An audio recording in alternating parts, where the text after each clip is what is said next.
coming to you live from the MediaPlex in downtown Windsor. This is a presentation of St. Clair College Journalism. Good evening. I'm Albert Sharp, and you're watching MediaPlex News Now.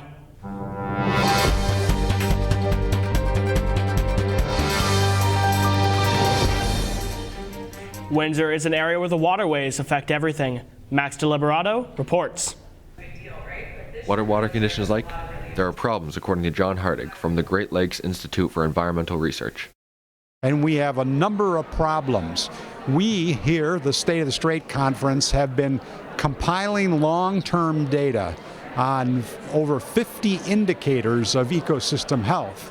Some of those indicators show dramatic improvement, like peregrine falcons and bald eagles and osprey. This year's State of the Strait Conference addressed climate change, water conditions, and the state of the wetlands.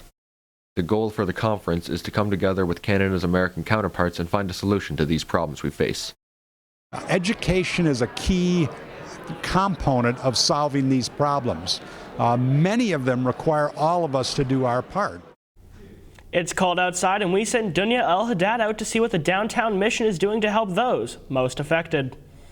This year, winter came early, but that didn't stop Reverend Ron Dunn and community activist Greg LeMay from hosting their third annual Bench Talk and 24-hour sleep out. Lisa Gretzky says it's important to bring attention to the harsh realities faced by our homeless community. Sometimes you can't judge just by looking at someone whether or not they're homeless or not, if they're out sleeping rough. But there has been an increase in homelessness. The cost of living has gone up, the cost of rent has gone up, the cost of food has gone up. When you look at government programs like social assistance, it's been stagnant or has, in some cases, if you look at the cost of living going up and rent going up, it's actually decreased, making it harder for people to get by. Minimum wage is not kept up with what it should be. It should be a living wage, not just minimum wage. The overnight sanctuary opens its doors between 9 p.m. and 2 a.m. Currently, the mission has 103 beds with approximately 20 mats for overflow. But they also have acquired the Windsor Library to expand services. Or the catalyst behind that purchase was to be able to expand services to try and meet the need a little bit better. So we've sold our property on Victoria, so everything will move over to the new site on Olette. But the really kind of the main piece of the main reason was housing.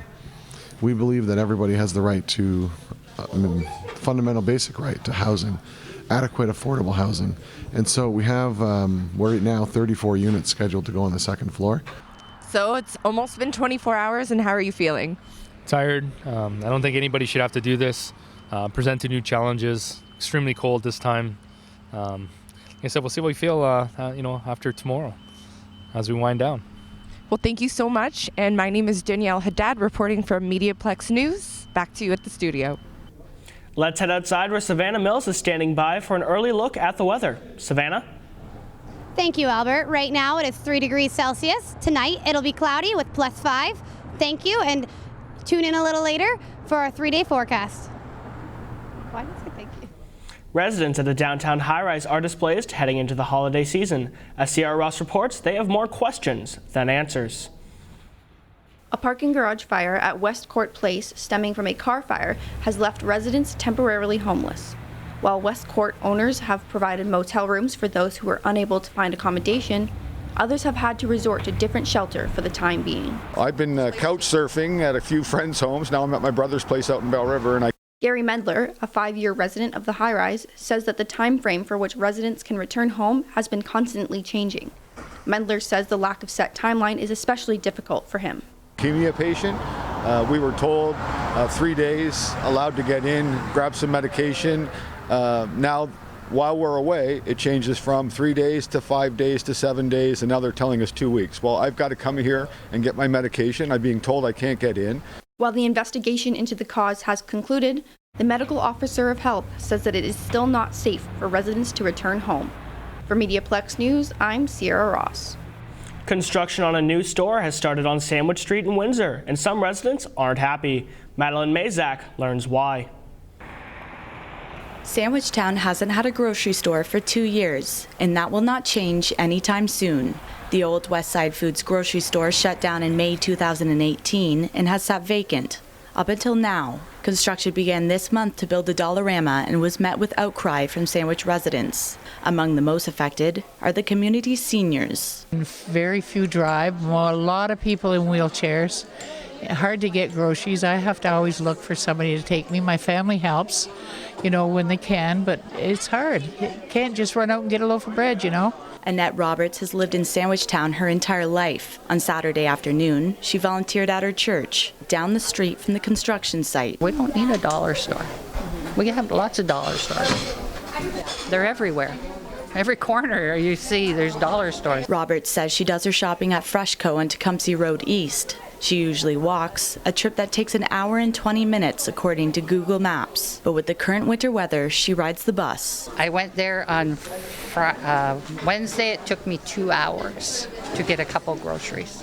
2 hours. The whole trip? 4 buses. There and back? Yeah, 4 buses altogether, there and back. And all the while you're carrying your groceries? Yes, I did that day. For now, residents can buy basic items like bread and milk at the dollar store, right down the street from the new Dollarama, which is slated to open before the new year. For MediaPlex News, I'm Madeline Mazak. A young and cute Texas girl is looking for a forever home in Windsor. How did she end up here? Kanal Patel has the story. 1-year-old Pooch Phoebe hails from Texas and has been in Windsor for about 5 months now. She's looking to permanently settle down with a family in Windsor. But how did she end up here? A lot of our dogs are rescued from the southern United States, where there's a lot of high kill shelters, and often they're found just roaming the street, trying to feed themselves, and brought into a shelter, and the shelter contacts us and says, I think this dog is appropriate for adopting to a family, and so we get them their vetting and bring them to Canada. And many foster parents are involved in the rescue mission, and Phoebe's foster parents says other prospective adopters do not need to worry about anything, as they're vetted, they're fixed, they have microchips, they are up to date with shots, they have their preventative constantly, go to the vet whenever they need it, and hopefully she'll find it soon. I hope so, because she needs to be loved. If you plan on bringing a pet home on Christmas, this will be one of your last chances to adopt, as the Animal Rescue is closing their adoption for Christmas on December 8th. If you would like to adopt Phoebe or any other animal, log on to www.scarrescue.org. For MediaPlex News, I'm Kanal Patel. Homelessness seems to be on the rise in Windsor, Essex, and with temperatures getting colder, it's difficult for those without homes. St. Clair College students organized a clothing swap event to help out. Head Shah has the report. Clothes of all sorts were donated at Street Help, a homeless shelter near downtown Windsor. People came with the gently used clothing and could leave with one, though many just opted to donate. We decided to do a clothing swap because they've really been on the rise in popularity over the last few years, and at the end of it, we're going to gather all of the clothing that was donated and bring it to Street Help, which is a homeless shelter on Wyandotte Street. Street Help Homeless Center of Windsor is a homeless drop-in center operated by and for the homeless. According to Jesse Gurniak, hundreds of items were donated during the drive. We still have a whole bunch of clothing that we can donate, and on top of that, we even had someone come in this morning with not only clothing donations, but she also donated pots and pans and plates. Donations are still being accepted at Street Help at 964 Wyandotte Street East. For MediaPlex News, this is Head Shah. With the cold weather upon us, you might want to get something warm to drink. Ryan Percy found a new cafe in Windsor that's helping a disadvantaged community. A new cafe in Windsor is providing job skills and work experience to young adults with developmental disabilities. K-Paw's Cafe opened November 12th in the 1500 block of Howard Avenue. Lucy Corpino-Corto got the idea for the cafe after working as an educational assistant and helping one student run his own mini cafe. She says the goal of this business is to give young adults an opportunity they may not have had otherwise. So I want it to be a domino effect where employers come in and they see how efficient they are, and that it's not about modifying the whole job to them. It's allowing them to come in and take ownership of what they're good at. The word K-Paws is Spanish for capable. Megan Seedy was one of the 2 young adults working at the cafe on the opening day. It's so nice to meet people and to open up this awesome thing to open so people can come in and talk for a while, and they sit and they enjoy it. The cafe even received certificates of recognition from local politicians. For MediaPlex News, I'm Ryan Percy. Some plants need to be moved inside for the winter months. Trevor Ramirez explains this and more in this Horticulture Minute. It is that time of year again when our favorite garden plants are yearning for brighter summer days. With this quick guide, you'll be better prepared to quickly assess what is best for your plants for the season to come. First and foremost is our tropicals. While they may have looked wonderful beside your pool, even our brisk autumn days risk dimming their vibrance of our more exotic plant friends. They must be brought inside and may even require additional needs, such as new soil or even equipment, such as a humidifier or an artificial light system, to stay just as vibrant through the colder months. Before taking your plant inside, take this opportunity to trim back any dead leaves or branches. Doing this will not only give your plant a more manicured look, but also encourage it to sprout new growth. Next, we have our annuals. Annuals are plants that reach full maturity and life cycle within, you guessed it, 1 year. In our part of Ontario, it is most likely that your annuals have already bloomed for the season. Unfortunately, it's time to say goodbye. Don't worry, it's not you, it's them. If you've not already removed your annuals, this is also a perfect time of year to clean out your planting beds so they are better prepared for your next spring planting. Finally, but certainly not least, there are perennials. Perennials, unlike annuals, can thrive beyond even 2 years. The exact life cycle of your plant will be determined by its species and quality of care. Some perennials will only survive our colder season if properly wrapped in a durable, natural cloth, such as burlap. Additionally, if you know that your plant is a bulb, you can trim the plant itself all the way down to the base of the stem. This will leave the plant in an optimal position for sprouting new blooms in the spring. Always remember that, while you may follow all of the rules, each plant has unique needs. If you're not certain, there are many fantastic resources online, or even on campus. I'm Trevor Ramirez, and this has been your Horticulture Minute. It's Shine the Light Month, and a local domestic abuse shelter is using the spotlight to keep victims safe. Sierra Ross has the story. November is Shine the Light Month, a campaign to raise awareness for domestic abuse and its victims. St. Clair College set up a movie night in support of the local Hiatus House. The movie night offered a free screening, accepting donations for the Hiatus House as admission. Surprisingly enough, the Hiatus House has been around for a long time, but a lot of people in Windsor don't even know why they're here and what they do. So that's what we're trying to do today. It's making people aware of the great service you can find at the Hiatus House and what is the purpose of the Hiatus House. As Shine the Light coordinator for Hiatus House, Angela Rafoul says, there's a stigma around violence against women. She says those who rely on the Hiatus House are our neighbors, friends, and co-workers. It definitely can be anyone, really. Anyone can be at risk.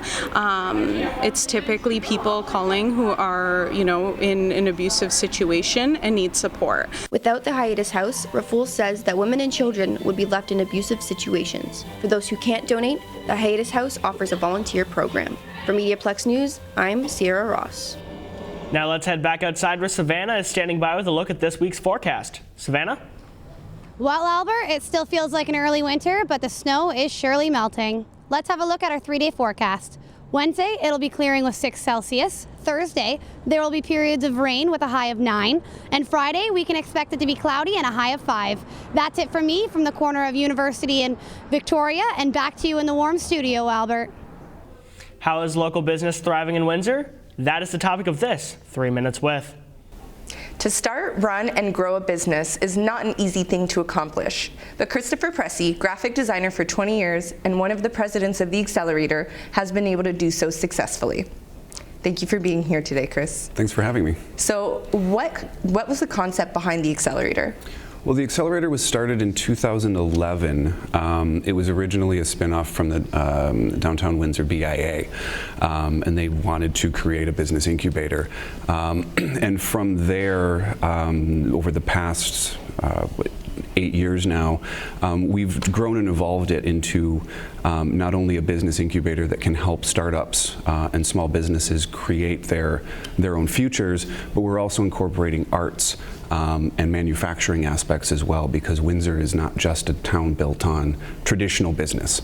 It's a city of creators and makers, so we want to bring all of those together so that the artists of this region have a place to not only create their art, but to learn how to monetize that. And the tinkerers in their garage who have an idea idea for a product could have a place to actually build and refine their prototypes and wrap all that in business training and bring all of those people together to start collaborating on new projects. And what makes the accelerator unique? I think it's the ecosystem that we've developed. It's not just a come here, do your work, and work in a silo. You're around other entrepreneurs who are risking everything that they have to create their futures too. So there's a lot of idea sharing, there's a lot of mutual support, and we also provide mentorship and the things that you would expect from a business incubator with programming and access to funding resources and things like that. But I think what really makes us unique is that ecosystem of true collaboration. And how has the accelerator made an impact on the community? What our entrepreneurs do is amazing. Since 2011, every year we survey our entrepreneurs at the end of the year on some financial data and some economic metrics. How much money did you earn? How many people did you employ? How many contracts do you have? And what we found is that since 2011, our entrepreneurs have created more than 1,500 jobs in this city and made an economic impact total of more than $20 million. Wow. And so can you walk us through a typical day at the accelerator? I don't think there's a typical day because everything's constantly changing. You never know. The entrepreneurs they're not a 9-to-5 crowd all the time. So some days there'll be 5 people in the building, some days there'll be 100 people in the building. So every day is very unique, but I think generally people are there to work. They're not there to socialize all day long. It's come in, get your work done, and then you're, like I said before, you're around people who are doing the same thing. So there's always someone you can bounce an idea off of. There's always someone who's perhaps been through a challenge that you're going through now and can give you some guidance, or maybe you can help somebody else through a challenge. So every day is very unique. Thank you so much for being here today. And thanks so much. My name is Danielle Haddad, and we've just spent 3 minutes with Chris Pressey. Parkinson's disease is being dealt a low blow in Windsor. Tyler Stein explains. Windsorites who suffer with Parkinson's are taking boxing classes to help combat their symptoms. Empire Muscle, a gym located at 925 Crawford Avenue, started hosting rocksteady boxing classes in late September. Will Kohler, owner of Empire Muscle, has a master's in kinesiology and has done research on the chronic disease. Kohler has organized having the program at his gym and is proud of the results they've already seen. We work with people who have typical symptoms of Parkinson's, bradykinesia, which is slowness, rigidity, which is stiffness, and then tremors. And we see that when they enter into the program, those symptoms begin to be reduced. 81-year-old Ann Moore has Parkinson's disease and started the class in October and has been surprised by what she's found. A lot of people may have an aversion coming to a boxing gym, for one thing, and not until they get here they find out that it's not as bad as they think. Classes are held every week on Tuesdays, Wednesdays, and Saturdays. For MediaPlex News, I'm Tyler Stein. Locally, the hockey story is how the junior hockey teams are working to improve their roster ahead of the post-holiday season trade deadline. Garrett Fodor tells us more. As the snow begins to fly and Christmas approaches, local junior hockey teams are going over their shopping wish list to improve their teams.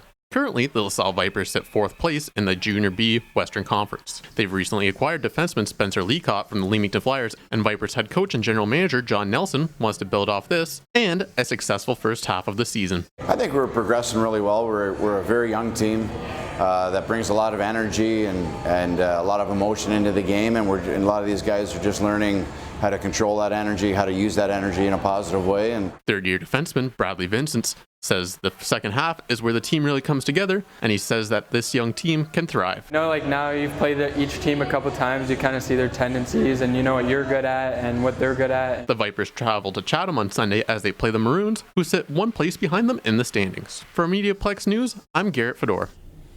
Local musicians get together for a good cause and to bring some Christmas cheer. Let's check it out.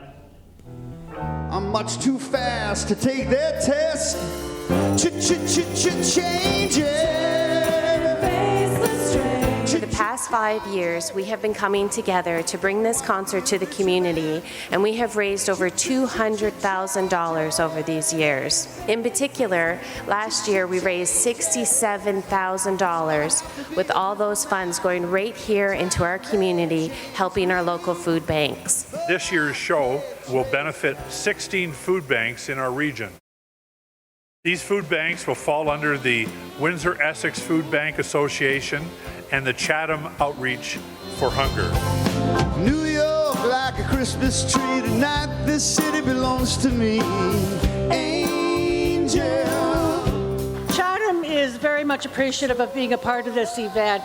Our numbers are growing on a regular basis. We can see anywhere from 1,500 to 2,000 visits a month, which doesn't seem like a lot when you look at something the size of Windsor, but for Chatham, that's a lot of families who are struggling every day on a regular basis. Last year, the Windsor-Essex Food Bank Association served over 46,000 children and over 90,000 adults. So in total, we served over 137,000 people.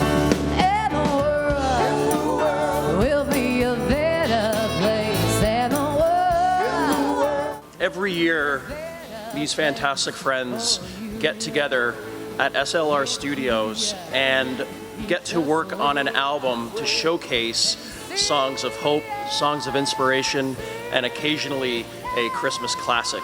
This is our 9th year doing this. Every single one of these band members volunteer their time to raise money, especially for, as of late, all of our food banks in both Windsor, Essex, and Chatham, Kent, and we are honored to do it.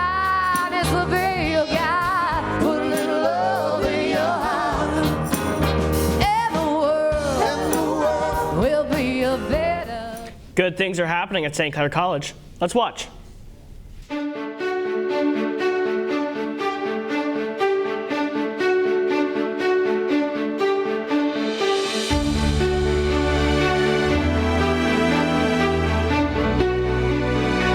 Here at St. Clair College, it's about you. It's about your passion, your skills, and stepping up to the challenge.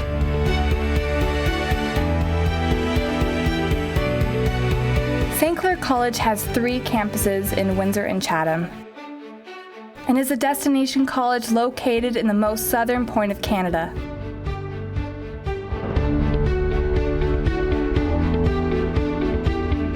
One of the most culturally diverse cities, Windsor shares an international border with Michigan and is home to over 30,000 college and university students per year. It's here where we rise above, where we soar to our full potential. Together, we go the distance. With more than 12,800 full-time students, providing over 120 advanced diplomas, degrees, and graduate certificate programs.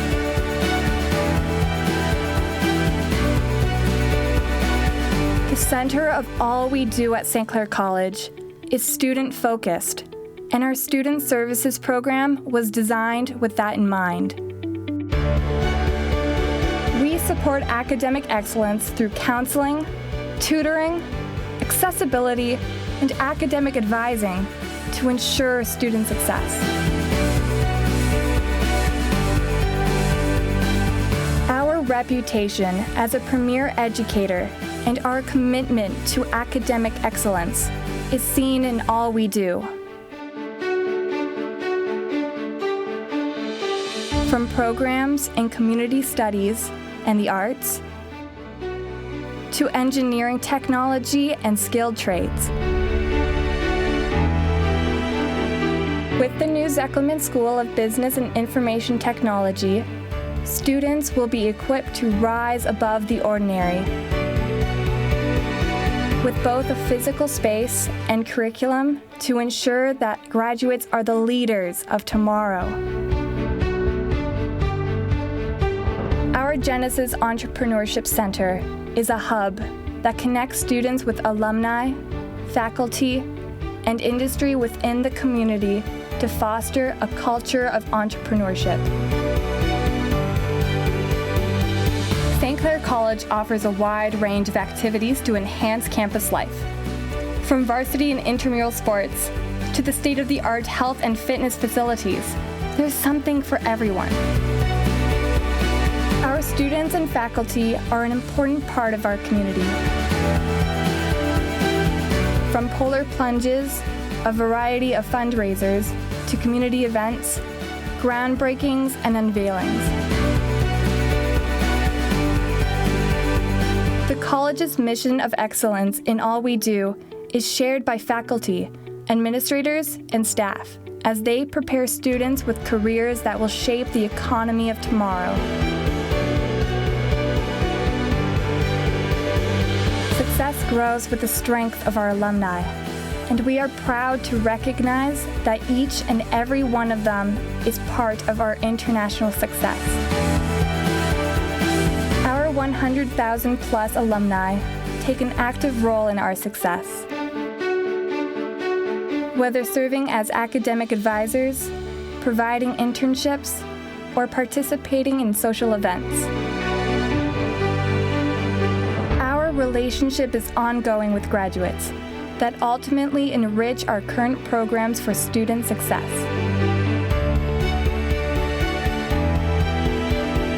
It's here where we feel welcomed and inspired. And where we become work ready.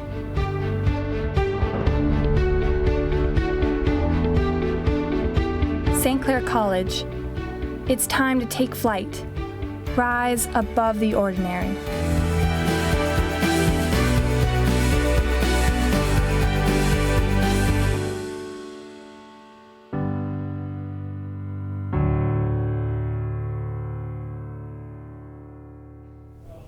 We like to keep in touch with our graduates, and today we hear from City News Vancouver's David Zura.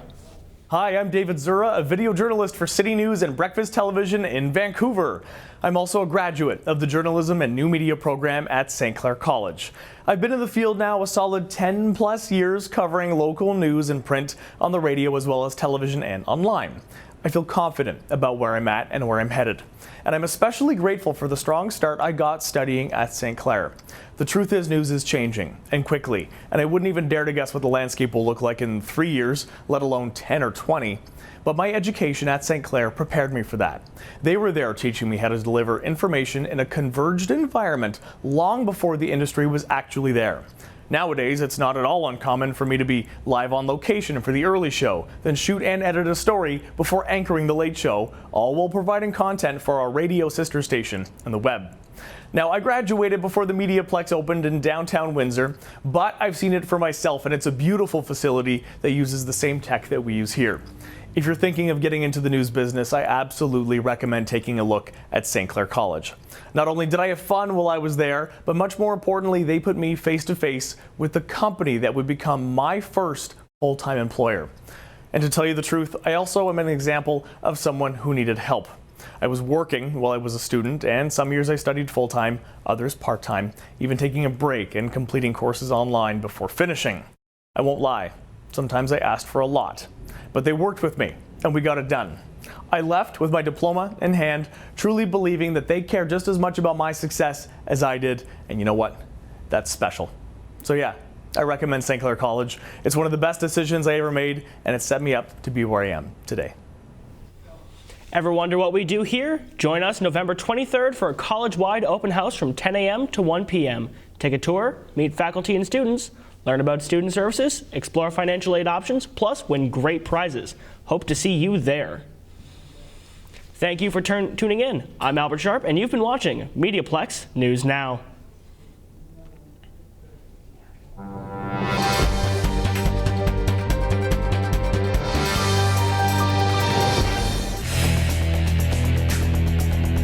MediaPlex News Now is a production of the St. Clair College Journalism Program.